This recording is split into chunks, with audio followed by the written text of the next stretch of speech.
So for today's video guys, magluluto po tayo ng cordyceps flower Chinese herbal soup. So sa mga hindi pa po nakakaalam guys, napakaganda po ito kasi ito po ay isang anti-aging. Sa lahat ng mga Chinese, ito talaga yung mga hilig nila. So sa mga hindi pa nakakaalam kung paano ito lutuin, just watch my video at huwag kalimutan mag-subscribe, like, comment, and share guys. O ayan, ito po yung ingredients natin guys. Ito ay native chicken. Pwede din naman kayong gumamit ng normal chicken lang. Pero sa akin kasi, mas gusto nila yung prepare talaga sila sa native chicken. Kasi tingnan nyo itong ano nyo guys, yung mga oil niya, di ba? Mas masarap to siya gagamitin sa pagluto ng cordyceps flower soup. Ano nga ba yung cordyceps flower soup? O, ito po yan. Ito po yan guys. Yan kasi yung gustong-gusto talaga nila. At saka ito guys is maraming mga benefits ito. Kagaya nito, good for tonifying the lung and clears phlegm from chronic coughs. So ngayon, tuturuan ko kayo kung paano nga ba ito lulutuin. So yung una pong gagawin is, nagpakulo muna ako ng tubig. Ilalagay ko itong chicken. Ayan. So malinis na po to guys. In-slice ko na. Ayan. Papakuluan ko lang. Ayan. Napakadali nito at napakasarap. Yung partner nila to guys is hindi rice, kundi miswa. Yan. Papakita ko sa inyo mamaya kung paano ito i-prepare. Ayan guys. Hintayin mo natin na kumulo talaga siya. So ito na po siya guys. I-prepare natin. Hugasan muna natin to guys.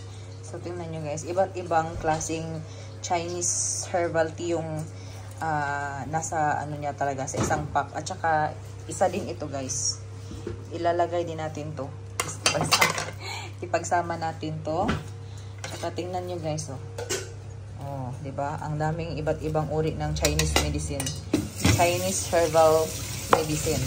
Saka hindi nyo ba alam na napakaganda talaga to sa katawan. Guys, hugasan muna natin to bago natin isalang sa kawali. Oh, ayan na guys. Ayan, kumulo na siya guys. So ngayon, yung ating gagawin is kukunin natin tong chicken. I-set aside natin. At saka yung sabaw niya guys, huwag natin itapon. Kasi magagamit natin yan sa pagluto. Lalong-lalo na sa mga chicken soup, gamit na gamit yan. So ito yung chicken broth natin. Ang ganda. Napaka talaga yung, tingnan nyo yung oil niya guys oh. Yung mantika niya talaga. Itong manok na to guys is kampong chicken dito. Pero tingnan mo yung oil niya. Hindi ko alam kung ano yung kinakain nila. Pero ito talaga yung kampong chicken. Yun sa atin kasi yung kampong sa atin parang hindi masyadong mamantika, di ba? Pero ito talaga, hindi ko nilagyan ng mantika, guys. Talagang yung sa talaga niya, sa taba talaga ng manok. Ayan, guys. So, iset aside muna natin to. At iluluto natin ulit sa herbal medicine.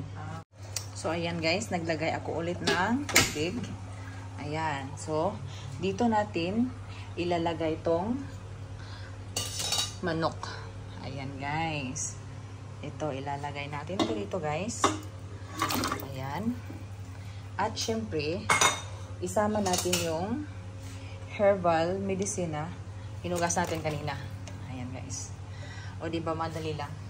Ito talaga yung pagkain na gustong-gusto ko talagang lutuin araw-araw. Bakit kamo? Kasi napakadali at masarap din naman.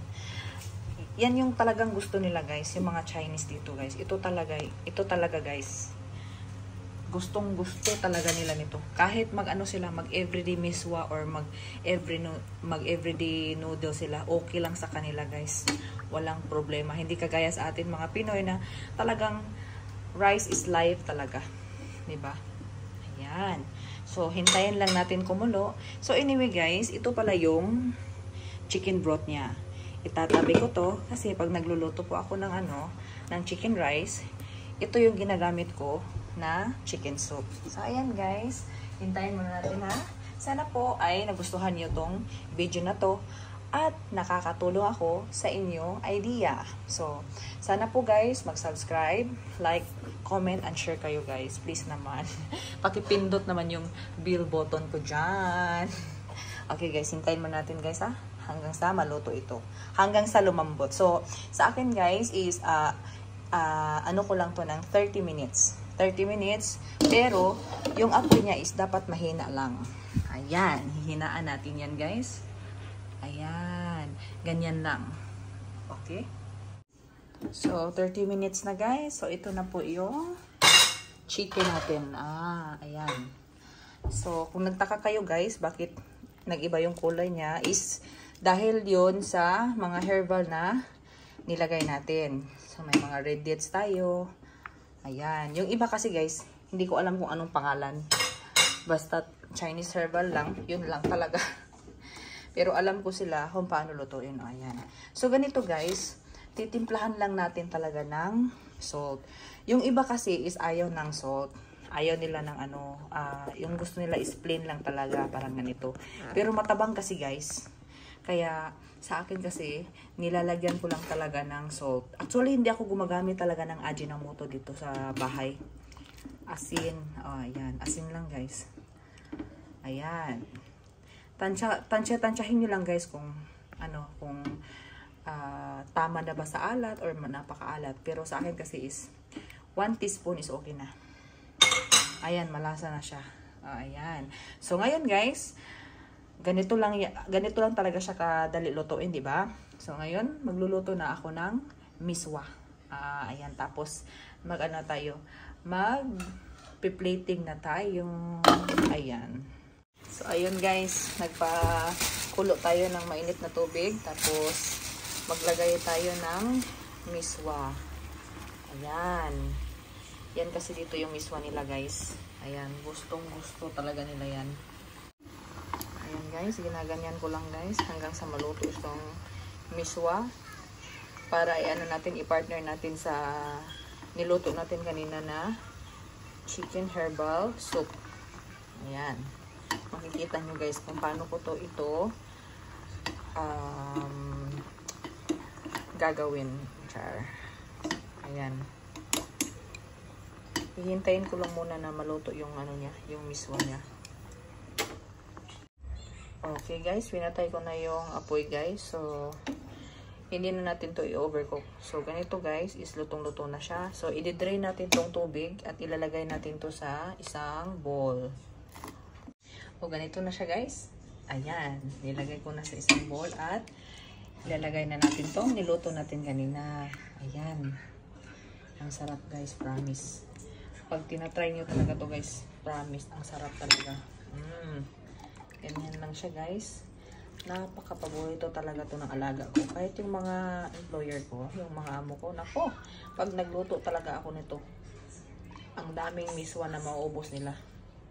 Napaka-simple lang talaga nila guys. Hindi sila masyadong maano sa pagkain. Oh, ayan guys. Pag tinikman nyo to guys, i-try nyo lutuin. Nako, ang sarap. Napakasarap guys. Ayan. So, pwede din natin tong lalagyan ng spring onions. Ayan. Diba? Natin yung manok guys. Pero pwede din namang hindi. Kasi yung alaga ko kasi hindi naglalagyan ng spring onions. Pero mamaya pag ako na yung kakain, papakita ko sa inyo yung paglagay ko. Char. Diba? Oh, ayan. Ready to serve na. So, nilagyan ko lang ng spring onions. So, it's up to you lang naman kung lalagyan nyo o hindi. It's optional.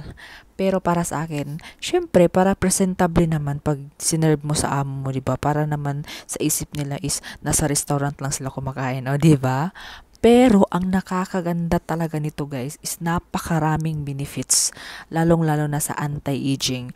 At kung may ubo ka or anong nararamdaman mo, pag kumain ka talaga nitong herbal soup na to, tapos lalagyan mo lang ng kampong chicken or native, naku, miswa lang talaga, okay na, solve na yung pagkain. So guys, thank you for watching!